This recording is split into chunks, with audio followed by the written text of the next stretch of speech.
welcome back to Adventures in Comics. This is our dive into the Nightcrawler 4-issue limited series from 1985. And, the swashbuckling series. Yeah, this is, I believe, the first Nightcrawler miniseries. I was looking through the Marvel database, and there are a couple more contemporary ones. But I love the art style, and I've always liked Nightcrawler as a character. Mm-hmm. And in this, he doesn't seem to be the doomed, traumatized character that he is a lot in the movies, you know, where he's just like reliving his childhood trauma over and over again. Yeah, or, his looks, he looks like a demon, but he's actually really nice. That's one of his defining characteristics that I think I read Ultimate X-Men recently, the early 2000s reboot of X-Men. And they really, I feel like, don't do his character justice in that series, because he becomes a little bit of like an incel at the end of his story arc, where he is hideous and rejected or like misunderstood and becomes kind of a villain. Yeah. It was an interesting direction. I just feel like it didn't pay off in that story. So, and this is an interesting direction in that the humor is. Yeah, this is a very silly miniseries. This is not like a deep reflection on Nightcrawler's identity or his backstory, or it's just a goofy little adventure. Yeah. And honestly, the only reason I chose this is because I was at our local comic store, Pop's Comics, and found the 4th issue in good condition in the dollar bin. I didn't find the first 3, so it made me look it up on the app. And I in the 80s they were doing a few miniseries like this that had like this subtitle, or 1 in a 4-issue or 5. Right. Wolverine has. Mm-hmm. The classic Frank Miller one that we have. I think we have the first issue and maybe the second, but not the full run, I don't think. But yeah, that classic maybe cover Pops of him pulled with through his... for us. Yeah. Yes. Yeah. Remember that when you were little and I made you his little claws out of straws? Yeah. He ran around. It was cute. So I think there's a Cloak and Dagger miniseries that might be fun to look into from around this time, around this era. This era of like 80s, I'd say like the mid 70s to mid 80s. We have so many paper comics in that format from you and Grandma that it, for me, becomes like the defining look of Marvel.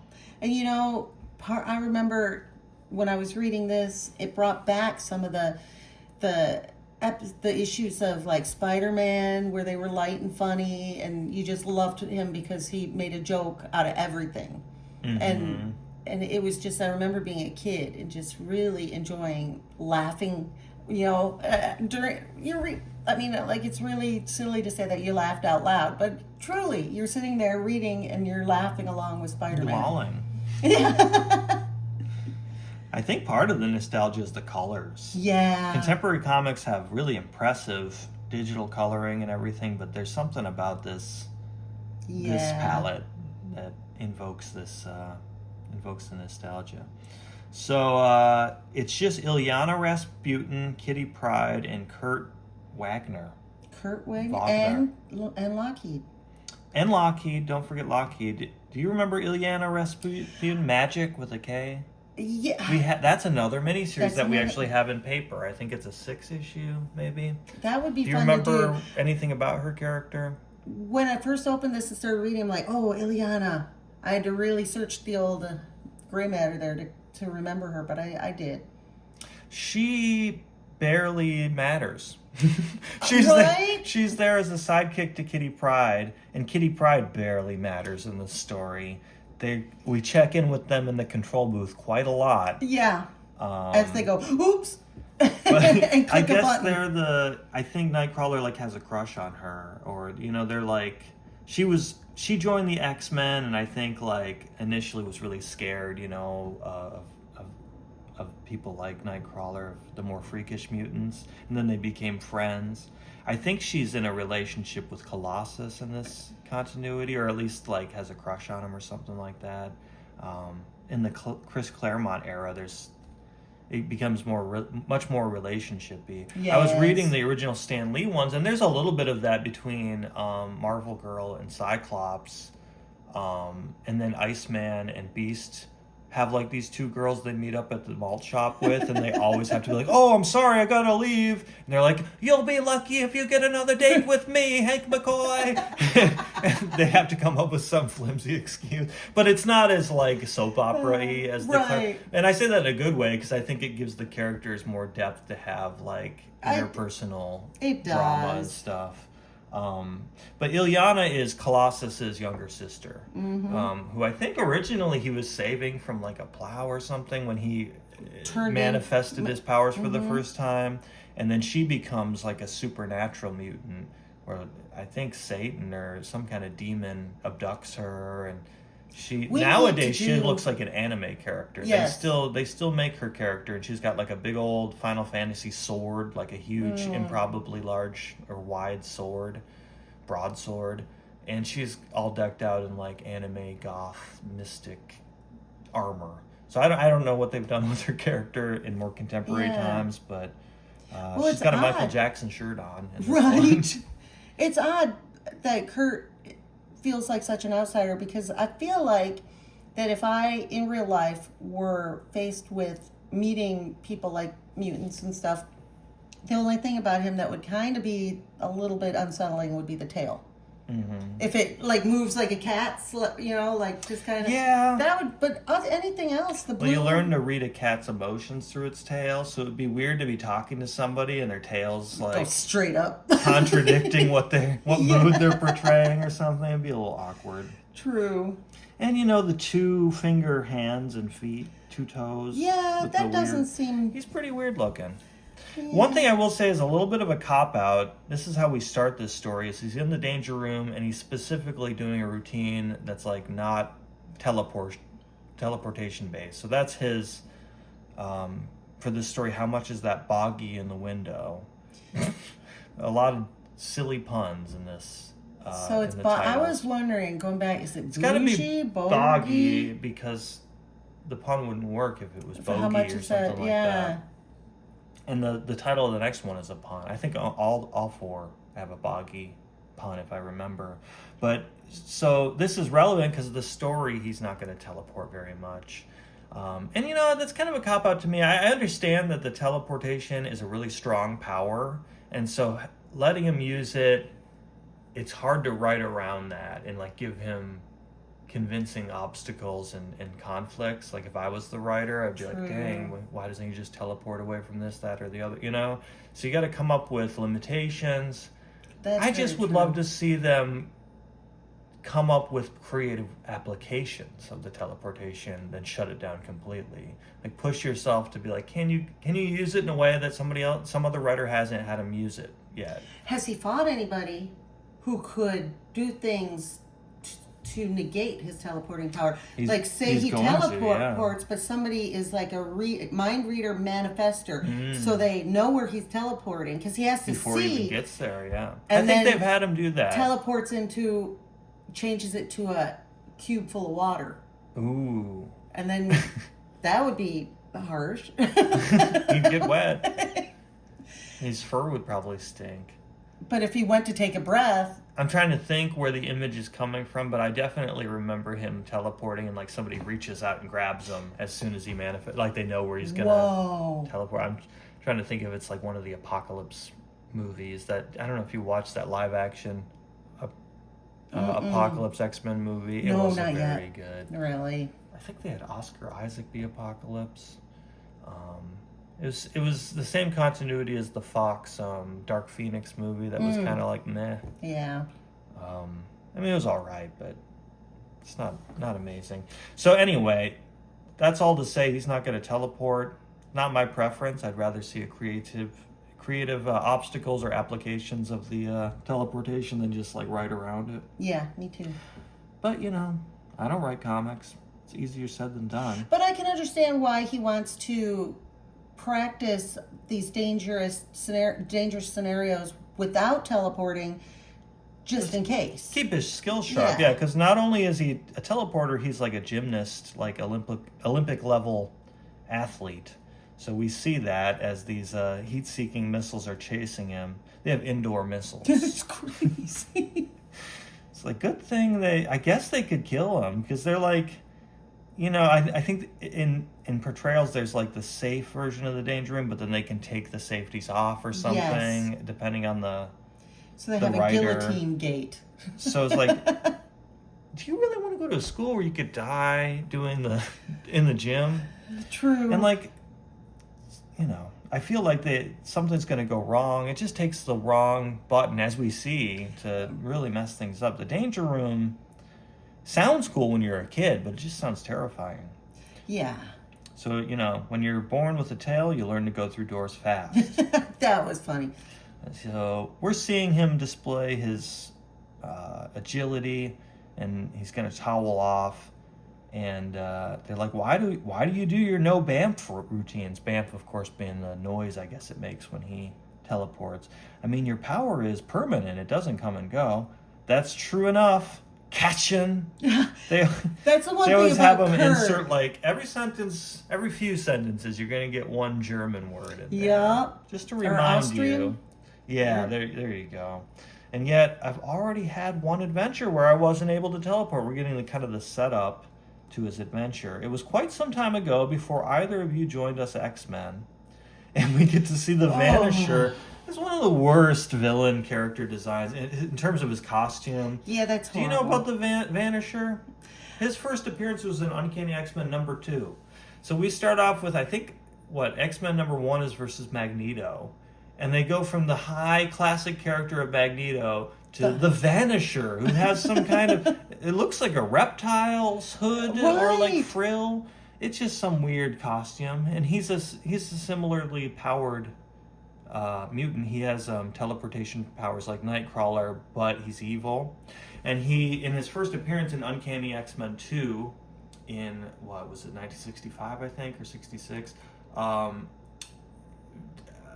materializes in the Pentagon and then steals some top secret plans and ransoms them, and then gets defeated by the X-Men, of course. And I think there's a nod to him I was reading about his character before we did this, and I think they give him a shout out in Deadpool 2, where they have Brad Pitt portray him, but in that version he turns invisible. He's not a teleporter, I guess, and he's the invisible character that they insist is there, and I think he dies or something, and when he's trying to form the X Factor team. So this is a little backstory about Bizarre Adventures, which is a series I've never heard of. I'd like to look that up, where he had a run-in with the Vanisher, and since they both have teleporting powers, and they, he was trying to help.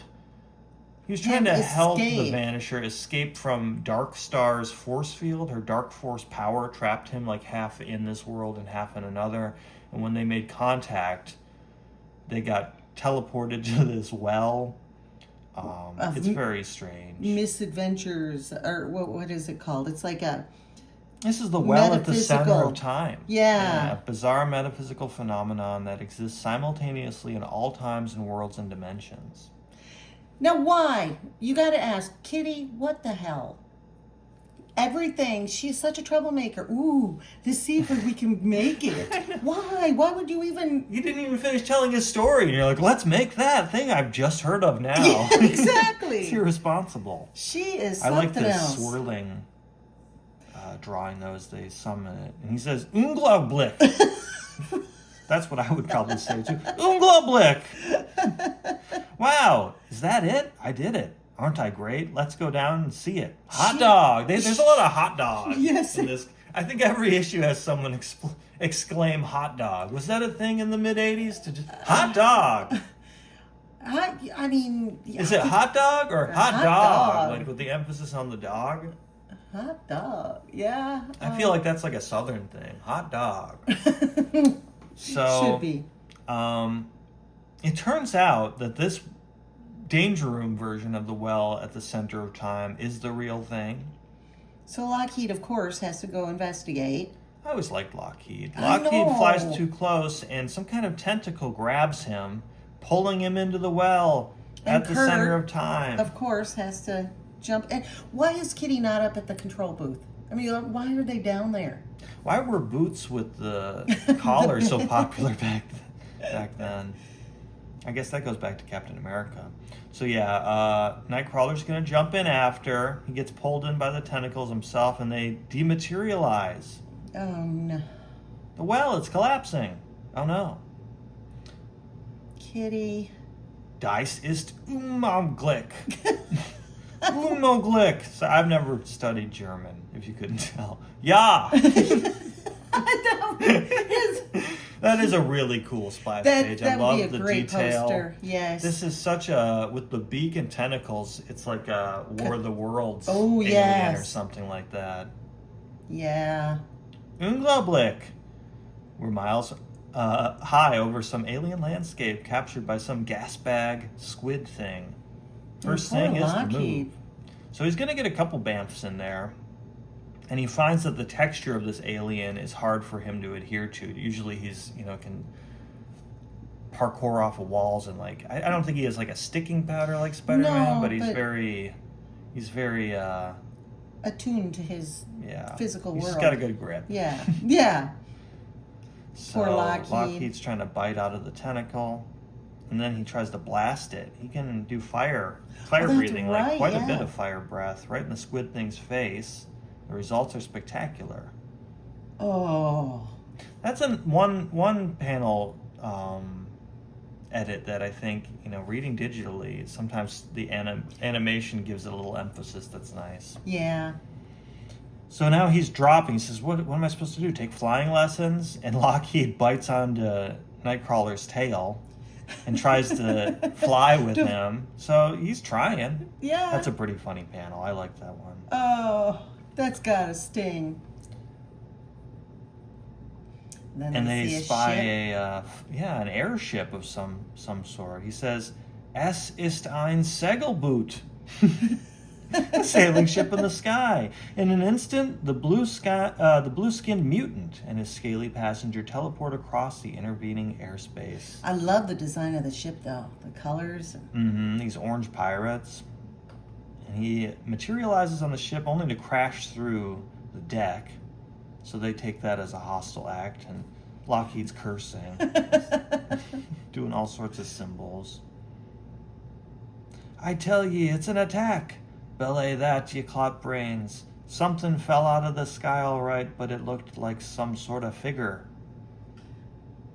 Oh, man. Even in this other dimension, the pirates, they're orange beasts, but they still speak like our pirates. Right. That remains the same. Right. So they say, it's the Great Boggy and his Frumius Bandersnitch. Frumius. He gets called a boggy throughout this whole epic quite a lot, where they really try to make it a joke of, I'm not a boggy, and they do it over and over and over again. But it takes a while before you know why they're calling him that. Mm-hmm. Because, they're not that dissimilar in that they're weird looking. They've got pointy ears, they're orange, right, they're they hairy, just look like an orange variation. They've got claws. Yeah, they do have a lot. They have more in common with Nightcrawler than and blue and orange are complementary. But isn't that just like people? Sometimes just a different color, and it's all over. They just can't find a way to get together. It's unfortunate. Dark side of civilization, and I like his. Instead of a hook hand, he has like a bunch of spikes on the end of his fist here. So he has Nightcrawler at gunpoint. And instead of having an eye patch, he just has like one closed lid all the time. Couldn't afford the patch. He does kind of have the Wolverine like hair horns with his eyebrows. Yeah. Avast there, Boggy. Heave to and strike your colors, or I'll perforate your gizzard. Ye have the word of Long John McGurk. Let's get something straight. I am not a boggy. Sure. He says he's from another dimension. He's like, aye, laddie, I've heard some crazy things. And he's like, well, do you have any skills? That ship is magnificent. He says, my real name's Kurt Wagner. but most people call me Nightcrawler. I am not surprised. Well, what can you do? That's a weird reaction there. Yeah. Are you worth keeping on my ship? I know a bit about sailing, a water ship, that is. I'm pretty good with a blade, I have some medical skills, and I can do odd jobs and parlor tricks. We could sign him on as a ship's boggy. Give it a rest, Black Knob. And then, like, in the entire series, we cut back to Kitty freaking out. Yeah, that's basically all her and Ileana do in all 4 issues, is hit buttons and bad things happen or nothing happens. Exactly. And they're like, Professor X is going to kill us if they come back and we can't get Nightcrawler back. We do find out, though, that time is passing different. It says time flows at different rates from one dimension to another. To Kitty and Ileana, Kurt has only been gone a few moments. Kurt, however, has been aboard the Ta'ai Javani for a week and is slowly being accepted as one of the crew. Who dealt this mess? The blarsted boggy done it. Ante up. He's taught him how to play poker. This here game has taught us. This here poker is a devil's game, or my granny ain't bearded. Just a game of skill, my lads. Read 'em and weep. Boggy or not, he's too flippin' lucky. He's won everybody's back wages. I calls for a change of games. But just then, they spy another airship in the distance. And I guess, Nightcrawler's had other... Aerosmith pants. Yeah. He's going to be in a hairband or something eventually. Nightcrawler, I think, is associated with, like, the swashbuckling thing. I'd like to see the first time that he does that or why. But it's like, it never occurred to you that pirates are actually going to, like... They're pirates. They're going to steal people's stuff and kill and hurt people. And that's exactly what happens. They're all getting ready for this skirmish. And they have like a harpoon and they move to intercept. Yeah, all your classic. They've got lasers too. Laser it's like a high-tech pirate kind of thing. He's like, bring all guns to bear. Hey, wait a minute. These guys are like actual pirates that are bad. So they got their shot cannon. And they say, strike your colors and heave to, or we'll open fire. And a shot across the bow is their response to that. I guess it's a battle they want. Let them have it, me hearties. Give them a broadside. Pour it to them. Pour it. And they start really blowing this nicer looking ship away. Bigger too. And Nightcrawler's like, holy shit. Right? Just wanted to play poker. It's like, here I am with the bad guys. I got to stop this. Air Capitan, stop. This is wrong. You must call off the attack. Let that ship go. What the devil, are you mad? Unhand me, you buggy fool. I guess his rationale is like, up to now, this has been like a great game, sailing the skies with a merry crew, like Errol Flynn in the Seahawk or Captain Blood. Right, like it's not a game anymore. Yeah. Lay hands on me again, by thunder, and I'll be thrown over the side. Ooh. So I guess his eye does open, but there are several panels where it's just shut for some reason. But it looks like he's got a cat's nose, too. Mm-hmm. Yeah, and with those fangs, canines that are prominent. Now hear me, Buggy. Raiding ships is our business. That bumboat is a fat prize, and we ain't letting it slip away. That's right. When ye signed aboard, ye agreed to become one of us. Ye agreed to obey orders and ship's discipline. Well, this is an order. Get back to your station, or by the gods, I'll run you through. Now, move. Bam. Oh, I'll move all right. And he does. He starts tearing the people off the cannon. He's like, what if I shoot this cannon at our own ship, idiots? And he takes out the main mast. What in blazes? It's the boggy. Let's get one thing straight, Air Capitan. Whatever a boggy is, I'm not one. Now break off this attack. He's like, I'm going to shoot it right through the damn deck if you don't shut up. My Gurk's got it coming. All right, you blasted boggy. Ye win for now. Slowly, the disabled Sky Rover swings about and withdraws from the scene of battle, while its victim makes a break for safety as its crew attempts to control the fires raging aboard. Sehr gut, Herr Capitan. Now I'm going to leave the ship. So he's going to teleport to the victimized ship, and the captain's like, yeah. Lay in course for Bel Ami Honora. That bogey's not seen the last of us. Oh, and he even says lubbers. Oh. You lubbers! So meanwhile, on the victimized ship, they have it's a royal barge, and they have these guards, and they say, "Great sky gods, it's a bogey." And his frumious Bandersnitch. No, with no definition anywhere. What either one of those things are. He's like, "I'm not a bogey, let me explain." I like Lockheed. I know, he's cute. I like Nightcrawler's, the pirate variation of his suit, though. It's a little weird to have those forked toes. Yeah. That's how he's so agile, though. They can literally wrap around things. You wonder, does he go to a I concert think he and has an like extra snap? knuckle. Snap his toes and fingers? I hope not. I need a place I can stay at until I figure out a way to get, Captain, home. Cool, you said it. So there's a princess that catches his eye. Says, how soon can we continue on to Bel Ami Honora? So we know they're going to the same place as those pirates who are seeking revenge. And Nightcrawler tries to charm her. Over her comically tries. And of course they all think he's a bogey. So they're like, what the hell is this bogey's deal? You're not supposed to talk to the princess. What is a bogey? And he's like, well, I did save you. He's like, I gotta figure out what a bogey is because they all seem to detest them. I do like this drawing of the floating city. It kind of reminds me of the style of like the Shi'ar in the X-Men series.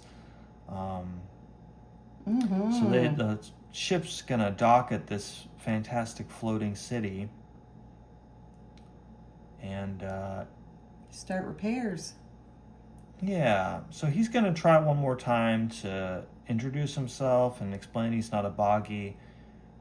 And they're like, you're forbidden to even talk to her. He's like, I did save you guys. Don't you think you should consider that? And he's like, well, take this gold and get the hell out. He's like, I don't want gold. Damn it. You may have your price, Lord Chamberlain, but I do not. I give my loyalties. I do not sell them. To blazes with your gold, sir. And to blazes with you, Bamf. So, just as he's dematerializing, some guards were escorting the princess to safety, and they were attacked by hooded men, and the princess captured. So, a couple of short line of sight bamfs later, he's deeper into the city. And that's the good thing that I don't think we established is the teleporting's really powerful, but he has to be able to see where he's going because he doesn't want to materialize in a solid object or something like that. And everywhere he goes, it's a bogey. Yeah, it's a bogey. Or bogey. And his frumious Bandersnitch. Shouldn't that be Bandersnatch? Nope, too small. So there's some weird little jokes. Yeah. I like this. I like when they show multiple teleportations in an action scene with Nightcrawler. It's a cool, tracking the line of sight. And to think of Lockheed just hanging out to his tail. Yeah, that's cute. Yeah, Lockheed's very cat-like for being a dragon. I'm glad that our cats can't breathe fire, though. So he decides he needs to be less conspicuous and steals some clothes off a clothesline. Maybe if I told everybody that I fell in a rice picker when I was a child. No, it didn't work for Spock either. Like, what? I'm not up on that. Yeah, I wonder what Star Trek, if you know what Star Trek episode they're referring to or what movie, let us know. Because I'm not a huge Star Trek person. He's got Lockheed. He's got a Lockheed mustache. It's like, if you don't get that tail out of my face, I'm going to bite it off. And meanwhile, damsel in distress says, me and my brother were getting attacked by brigands. Come down this alley. Turns out, though, it was a distraction, and the pirate's gonna get his revenge on Nightcrawler. Wounded brother and sick mother. Har, that's rich. What'll we do with him, Captain? Leave it to me, mates. I promised this bogey we'd get even with him. I know a way to turn a profit, too. Yee, the Bandersnitch! That's a great panel, though. And poor little Lockheed gets the serving tray dented, totally inverted. That's gotta hurt. That's quite a headache as they wake up. So it turns out that Nightcrawler has been sold by the pirate into slavery. And we see another one of those giant alien squid creatures towing a dragon-like craft. And we have this kind of lisping cloaked figure who's his new master. He says, well, if you really want to see who I am... This takes the cake. It's some kind of shark wizard. Heck? It's a humanoid shark. This is Chagrin the Sorcerer. And we're to be continued as we see him use his magical staff to immobilize Nightcrawler. When I got to this point, I was like, that's an insidious creature. Well, the drama queen. He never wears a cloak the rest of the 3 comics in this series, but the first time you see him, he's like, oh, go get my cloak. You know the one where when I haven't met someone yet, they don't know what I look like, I put that cloak on. Yes, sir. Okay. For every other appearance, I'm going to be in my underwear. Golden underwear. They can see your fin poking in the back of the cloak. It doesn't hide you that well. Oh.